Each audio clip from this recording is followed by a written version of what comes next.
At kaugnay ng balitang yan, makakausap natin si Senator Panfilo Ping Lacson.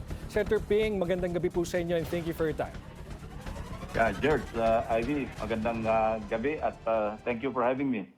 Well, firstly, Senator, binira po kayo ni Senator Alan Cayetano hinggil sa paglaki ng inyong net worth. Dumoble raw, pero yung rebuttal ninyo, hindi doble, kundi 4 times bigger since you left the Senate in 2022.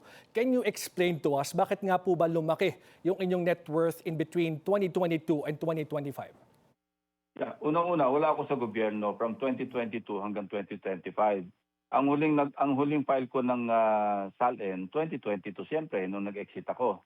Ang sunod na pag-file ko 2025. So yung pagitan na yun, wala ako sa gobyerno, private individual ako. Meron kaming real estate deal na nag-broker kami, medyo malaki yung deal at kumita kami. Masama ba yun? At ito'y pinagbayad ko ng buwis. Katunayan, yung taxable years ko ng 2023 and 2024. Sa 2023 taxable years, nag-file ako ng 2024, 10.5 million pesos. Dahil nga, malaki yung amin na kolekta. Doon kasi hulugan yun hindi naman bigla yung binigay sa aming yung broker's fee. No, hanggang ngayon nga, meron pang binabayaran sa amin doon, hindi pa kumpleto. And the following year, yeah. And this is the only business po na nagkaroon kayo in between 2022 and 2025? Hindi, meron ding iba, pero hindi ganun ka-significant. Ano? Ang point ko lang dito, wag mo atakehin ang integridad ko. Magpe-Facebook live ka. Alam mo, hindi ako mapatol sa kanya doon sa kanya mga nauna kasi mga nonsense. Pero pagka integridad na, alam mo, inalagaan ko to since noong previous life ko pa sa law enforcement. Naging Philippine Constabulary ako, naging police ako. Inalagaan ko talaga ito. Hindi ako tumatanggap sa mga gambling lords. Hindi ako tumatanggap ng mga lagay. Katunayan, ako ngayon nag-correct ng kotong culture. Pinalitan ko yung kotong culture ng mga police kasi I was leading by example. And then when I ran sa Senate, ganun din pinagpatuloy ko yung aking advocacy. Hindi ako tumatanggap ng pork barrel. Wala akong kinukuha ang kickback. Kapag may mga lobby money, hindi ko ito tinatanggap. Katunayan, minsan pag may nagpapadala nga, pinabalik pa namin. Alam ni Senate President Tito Soto to. Kasi minsan may nagpadala sa aming congressman at okay na raw yung kausap nila. Sinauli namin. At hindi namin sinauli sa congressman. Sinauli namin doon sa mismong applicant ng franchise noong araw. Senator, meron ho ba kayong personal na alitan kay Senator Alan Cayetano? Bakit ho ikaw yung binabakbakan niya? And he mentioned na pinersonal mo daw siya. Ano pong ibig sabihin nun? Hindi ko alam yung sinasabi niya. Hindi ko alam kung ano sinasabi niya personal, pati yung kay Senator Marcoleta. Nag-iintriga siya. Alam mo, sinama niya pa si Senator Tulfo, si Senator Escudero, Senator nag-iintriga siya. Yun lang naman point niyan. Gusto niya mag-away-away kami. Kaya pinag-aaway-aaway niya kami. Pero hindi kami tatablan kasi nga pag nonsense ang sinasabi niya, hindi namin siya pinapatulan. Pero pag iatak mo yung aking integrity, ibang usapan yan. Kasi wala namang pinamana sa akin yung magulang ko kundi yung kanilang magandang ehemplo sa pagiging tapat, pagiging honest. Mahirap kami nung araw, super yung tatay ko.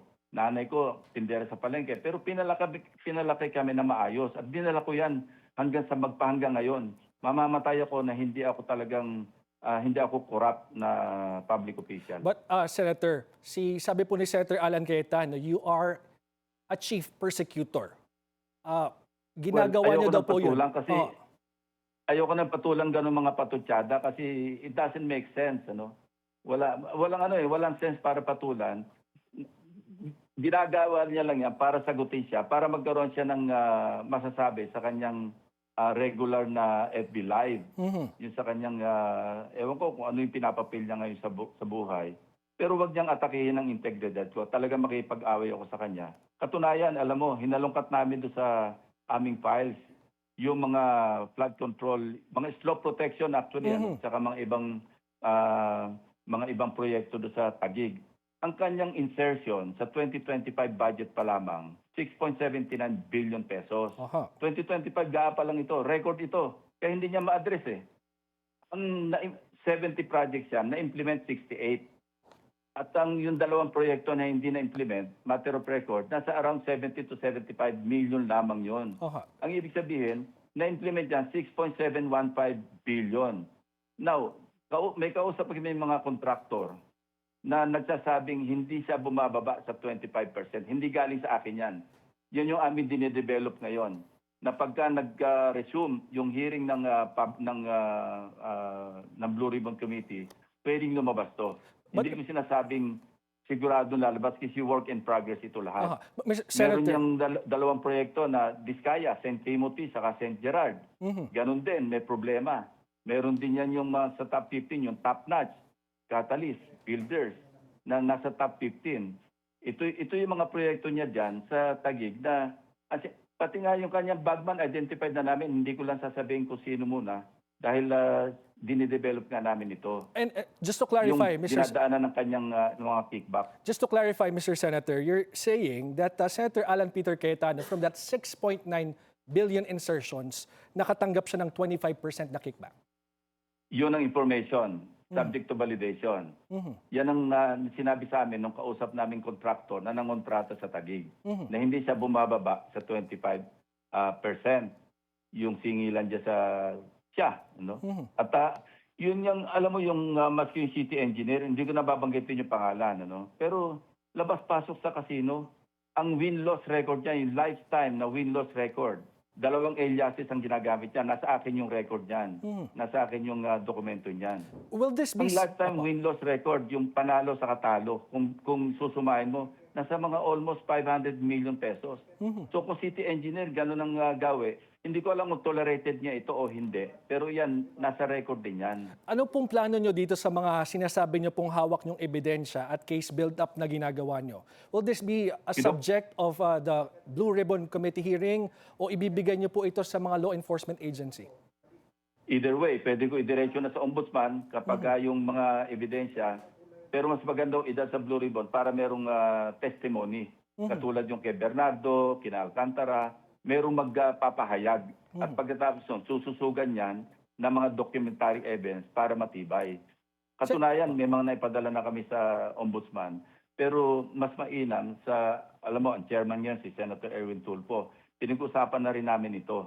Na pag nag-resume, meron kami mga ipapatawag na mga resource persons na siyang magpapahayag under oath.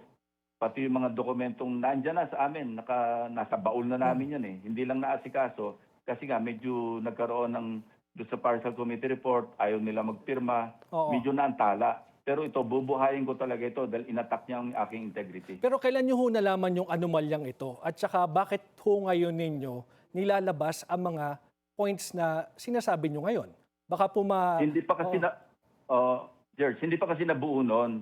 Mga bits and pieces lang, mga tidbits na mga information tungkol sa... Kaya nung hinalungkat uli namin yung mga records na hindi nga nailabas noon, yung pagdinig ng Blue Ribbon. Kasi natambakan kami rin ng ng mga issues eh. Naipit kami sa Bulacan, do sa Occidental Mindoro. Diyan kami naipit eh.